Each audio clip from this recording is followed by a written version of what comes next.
I'm Martin Coburn and I'm the Managing Director at the Win Academy, where we help sales leaders develop sales professionals who have the confidence, belief and capability to win. In all my years of working with preparing pitch teams for their final oral presentations, I've noticed a strong resistance to wanting to rehearse. Give me a couple more hours, they say. I'm not quite ready. I don't think we've got the time to do many rehearsals. By the way, we need to do some further work on the PowerPoint, or we don't have everyone available to do the rehearsal. But I can tell you with a great deal of confidence and certainty, when you rehearse, you will get better. It's a complete myth that you will lose your spontaneity if you rehearse too much. In fact, the opposite is true. The more you rehearse, the more you can be in the moment and start ad-libbing, go off on tangents because you've got the confidence to come back to the story.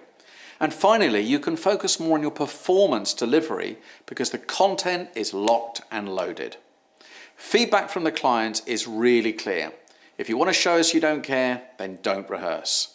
Clients can spot a mile off when a team is underprepared, and they're also appreciative, by the way, when they're organized and they work to their time schedule. You will come across as a team rather than a group of individual experts. So my view is to start rehearsing early, to find out whether your story, the one you have in your head, sounds as good when you say it out loud. Look, we can easily convince ourselves that we know what we're going to say and how we're going to say it, but when it comes to the real thing, it can sound very different and not be as impactful as you imagine it in your mind.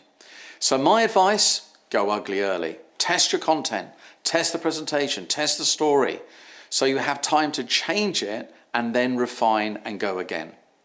By the third or fourth rehearsal, the words will just be flowing and you'll be thinking more about how you're saying it rather than focusing on what you need to say. You'll be able to stand back and see the big picture rather than panicking about remembering every single word. Now, I'm going to say this again. The more you rehearse, the better you will be and the more impact you will make when it matters most. Remember, you only get one shot. There is no rehearsal when it comes to the main event, and you've got to get it right and you've got to be brilliant. In my view, you should never ever lose a presentation based on the quality of your presentation. That is something entirely within your control. Always aim to score the highest marks of all your competitors on the quality of your storytelling and your presentation. Rehearsing won't guarantee you win, of course not, but it will certainly put you in a winning position.